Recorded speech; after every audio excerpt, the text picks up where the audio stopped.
Hello everybody, today I will show you how to make my easy creamy mushroom pasta that is absolutely delicious. You can have it on its own or serve it as a side. The full recipe and measurements are down below in the description box. So you start off by cooking your pasta and setting it aside, keeping it warm using the cooking instructions on the packaging of the pasta.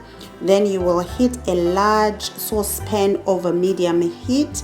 Once the saucepan is heated up, you add your oil. I've used a garlic infused olive oil, but you can use any other oil really that is good for cooking. Then you will add your sliced button mushrooms to that and saute them. Sauteing really is just frying while you keep on stirring until your mushrooms are browned. Then you will add your garlic powder, and once you've added your garlic powder, you can add your mustard powder.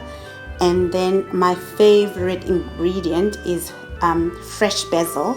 That adds just a beautiful flavor to the dish. Once that's added, you will add your cream. I've used a long life cream, and ensure that your cream is not it doesn't go to boiling, otherwise it starts splitting.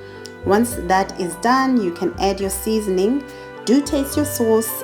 Make sure that your salt level, you can actually taste the flavor, and your cracked black pepper also works really well with your sauce. And then you can add that onto your cooked pasta. As easy as that, folks. I would advise you make this just before you serve it. I mean, you can see it's so easy.